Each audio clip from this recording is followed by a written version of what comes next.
বিসমিল্লাহির রহমানির রহিম। Hello everyone, আসসালামু আলাইকুম। কেমন আছেন আপনারা সবাই? আলহামদুলিল্লাহ, আমিও ভালো আছি। তাই তো চলে আসলাম নতুন একটি ভিডিও নিয়ে।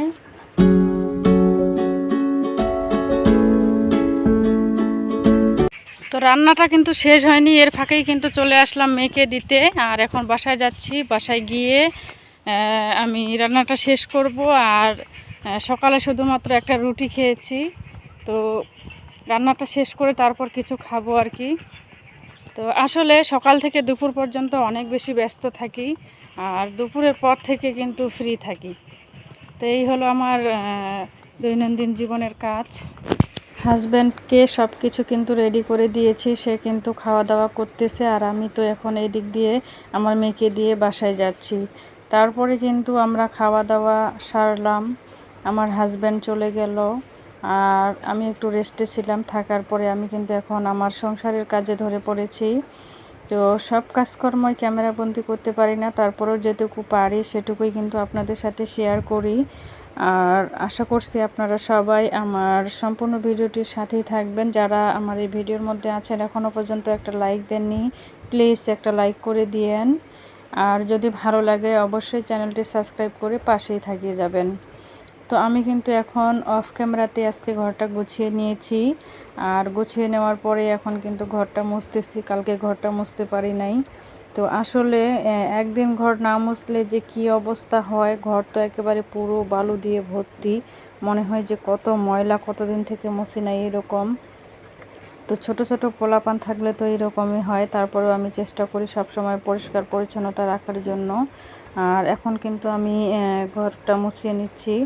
তো যখন কিন্তু ঘরটা গুছাই সুন্দর করে আর মুছে নিই, তখন কিন্তু অনেক সুন্দর লাগে। নিজের কাছেও কিন্তু অনেক শান্তি লাগে যে না, আমার ঘরটা সুন্দর পরিষ্কার পরিচ্ছন্ন এবং কি পরিপাটি হয়ে আছে।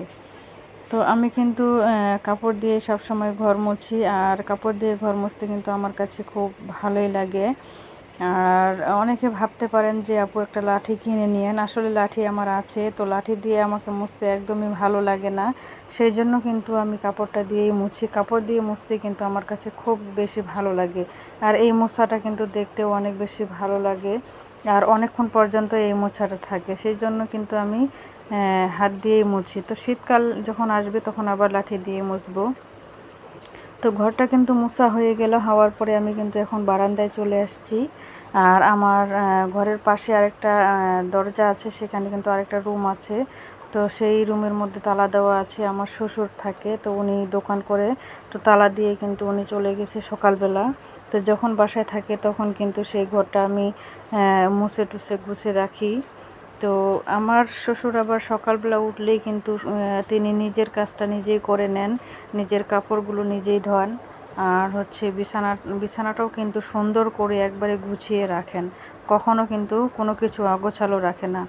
আর যেহেতু উনি একাই থাকে সেহেতু কিন্তু কোনো ঝামেলা নেই। আর যখন বাসায় থাকে তখন তো আমি সুন্দরভাবে পরিষ্কার পরিচ্ছন্ন করে রাখি।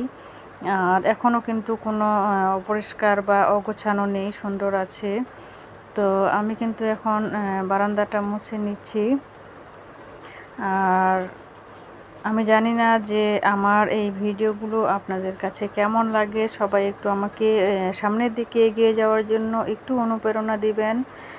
আমি চেষ্টা করি আমার দৈনন্দিন জীবনের যে কাজগুলো সেগুলো একটু একটু করে শেয়ার করি, আমার কাজ এবং কি আমার কিছু কথা নিয়ে। আশা করছি আপনাদের কাছে ভালো লাগবে। আর যদি কোনো আমি কথার মধ্যে যদি কোনো ভুল বলে থাকি সেটাও কিন্তু ক্ষমার দৃষ্টিতে দেখবেন। কারণ হচ্ছে কখন কি বলে ফেলি সেটা কিন্তু নিজেও জানি না, ভুল হতেই পারে, আমি ছোট মানুষ।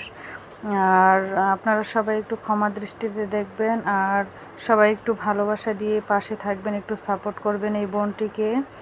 তো তারপরে কিন্তু আমি ঘরটা মোছার পরে কিছু থালা বাসন ছিল সকালবেলা যে খাওয়া দাওয়া করেছিলাম, আর সেগুলোই কিন্তু আমি এখন গুছিয়ে রাখতেছি। তো সেগুলো গুছিয়ে রাখতেছি র্যাকের মধ্যে। আসলে আমি কিন্তু কাজ শুরু করব একেবারে শেষ করব এরকম, কখনো কোনো কাজ কিন্তু এলোমেলোভাবে করি না। এলোমেলো কাজ কিন্তু আমি কখনোই পছন্দ করি না। সবসময় আমি পছন্দ করি কাজটাকে আমি শুরু করব, শেষ অবধি পর্যন্ত কাজটা করব, সুন্দরভাবে যেন প্রতিটা কাজ সম্পন্ন হয়। সেই চেষ্টা কিন্তু আমি সব সময় করি। এই হচ্ছে আমার ছোট ঘর, আমরা এটাকে বলি ছোট ঘর। তো ছোট্ট কিচেন বলেন বা যাই বলেন, এটা হচ্ছে আমার ছোট ঘর। তারপরে একটু ঘরটা দেখিয়ে দিচ্ছি। আমি যে ঘরটাকে একটু পরিপাটি করে রেখেছি সেটাই আপনাদের সাথে শেয়ার করছি। আপনারা সবাই একটু কেমন লাগছে জানাবেন। আর আজকের মতো এখানেই বিদায় নিচ্ছি। সবাই ভালো থাকবেন। আল্লাহ হাফিজ।